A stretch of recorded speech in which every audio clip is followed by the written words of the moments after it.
Hi, I'm Fred. This is Vlogmas 2020 from a new location.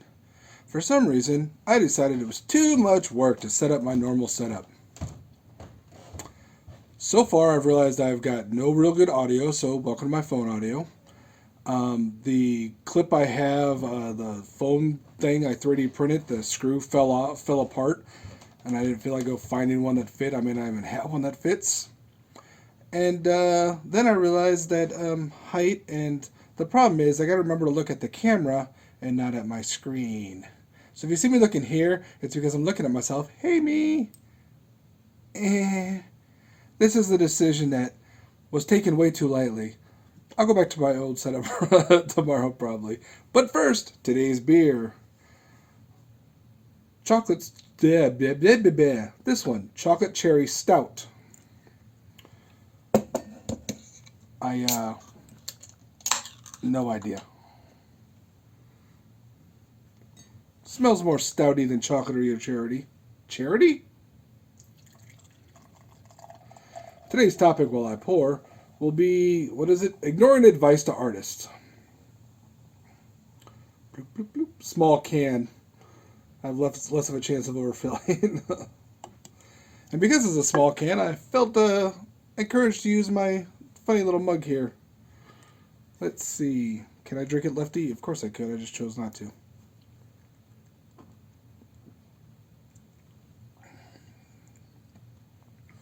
Chocolatey, stouty, not very cherry. I'm okay with that. So, ignoring advice for artists.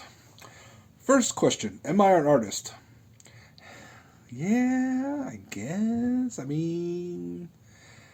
First and foremost, I don't ever want to define myself in my job, which is software developer. Do I want to decide I already forgot the word I just used. Define myself by my hobbies? Maybe. They're all things I do. Is that what I am? Probably not. There are definitely people who are artists, and I've known several of them. One of them I knew in college or met once in college had a business card printed up to let you know he's an artist, and it essentially said, "F the real world, I'm an art," or "F the world, I'm an artist," without the censorship of himself. I thought it was funny, still do. So what do I mean by advice for artists? YouTube is replete with tons of people giving different advice to different types of artists. Usually it's going to be more of what I've seen at least because I don't watch all of YouTube, of course. But in my corner of the YouTube world, a lot of drawing advice or even animation advice to artists. Once you get to the technical aspect, like the reason why I know this setup isn't that great but still could be worse, is I watch a lot of technical tutorials and advice. That's different. Technical advice you can have kind of basis in opinion, but when it comes down to it, if you want this effect, you do this thing, there you go. It's more mathematical. I understand those better. But when you get advice to artists, it's like, do I practice every day? Do I draw every day? On my Fred Draws channel, I started that whole thing with, oh, sorry, also I'm a very wiggly table propped up on a plastic bottle. Anyway, my Fred Draws channel started because I saw some advice online that sounded pretty cool. Someone told this artist to draw the same thing every day. And of course, it wasn't the same picture every day, just like I haven't been doing that. Granted, I haven't been doing the drawing since October, but still, that's neither here nor there. But it was interesting advice, and it really worked for him. So that's how I kind of started that channel, because I thought maybe that would help. And it kind of did, and still is, except I find myself not being able to actually change the drawing style as I want. I kind of get in a rut. And also, and here's a really bad thing I'm doing. If you want to do that, don't do it the way I am and film yourself doing it. Because I want short videos. I want them kind of easy to understand, even though they're time lapses, they're super short. I don't have a lot of time to play around. And when I do, I don't play around enough because even with this time lapse, I can't really get anything good out of that. So I should be practicing on these, especially on these days I'm not filming myself. I should be drawing anyway. There's some advice for artists. Feel free to ignore it. I guess the big thing here is the difference between advice and training. I have some, I guess I would call it formal art training aside from, junior high and high school art classes. I did not finish the art instruction school classes, the mail order things, draw Tippy the Turtle or the Pirate, that Charles Schultz started at and actually worked at for years. I've got 2 or 3 lessons left. I started when I was 16, and I'm much, much, much older than that now. Technically, I can still finish the last few lessons and get it sent in. Maybe I will, maybe I won't. If you have met me at all or even watched any of these vlogs, you pretty much know that I like to start things, not necessarily finish them. That has an end goal, though, so it's more likely that I will, especially since I finally took out all the books and started organizing them. That helps. But formalized training is a lot different than art.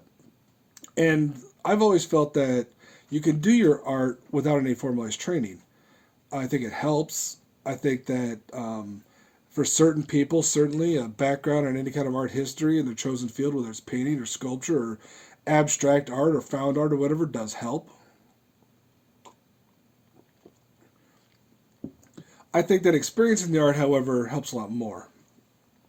Seeing what you like. One of the reasons I've watched certain people on YouTube when they draw things or follow different people on Twitter or the same people on Twitter is I like to see what they're doing and see what I can learn from that. So while that's less formal, it's still more of instruction versus an advice. Advice would be the kind of things of how often do I practice? What pencil should I use? Yeah, that can go either way. That's a terrible example. Do this, don't do that. That may work for you or may not. It may work for them and it may not. Maybe it's just something they heard and they sounded cool and they just kind of passed it along. So, my advice, this is all about irony again, is when you see advice or if you seek out advice, don't necessarily take it with a grain of salt, just listen to it. Listen to different advice. Pick out what works for you.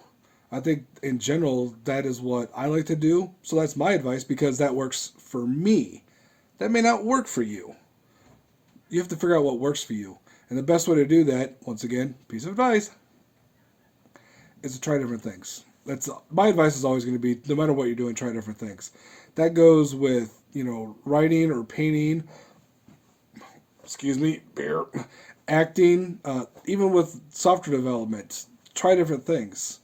I do the same thing often day after day, but I try different ways to see if I can do it better. Sometimes I can, sometimes I can't. I'm always learning. That's how I like to operate. You may not like that. You may stick to what you know, and that's fine. If it works for you, it works for you. Go for it, man. Or woman.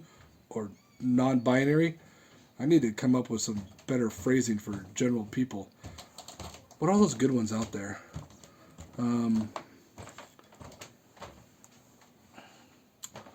Let's see. Nope, I'm coming up with something. So, I guess in really the whole point of this is that it's not like the advice that's out there is bad. I think most people try to give good advice to other people, like in general. And whether or not you agree with them on anything else, it doesn't matter. That's what they think is useful, and that's what they're trying to do. The advice I'm giving here, I think, is somewhat useful. And yeah, if you follow it and it works, then great. If you follow it and it doesn't work, let me know. I mean, maybe you can change my mind on what is good.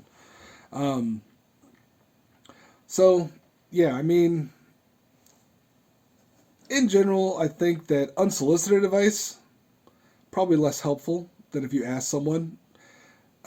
Because when you ask someone specific advice, the key there is specific. You kind of know what the problem, quote unquote, is, and you can figure it out for yourself whether or not the answer or the advice given would make sense in your situation.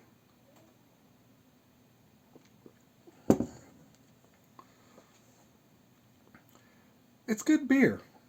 It's kind of got a fruitiness. Maybe there's a tartness from a cherry, even though I can't taste the cherry flavor. I'm bobbing around a lot because I'm also standing up.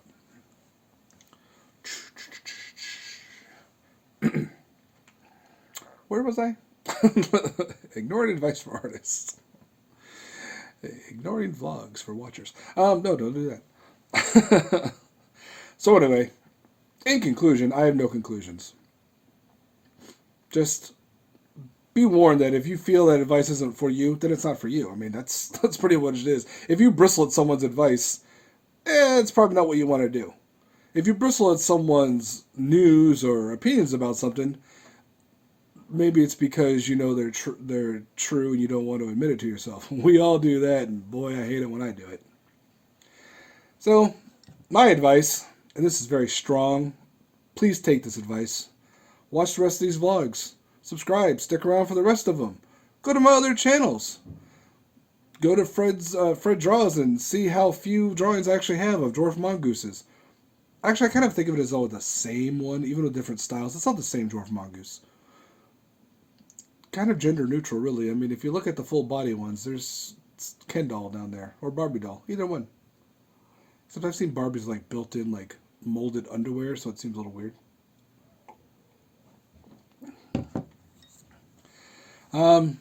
Yeah, I didn't bother looking up another word I can't think of.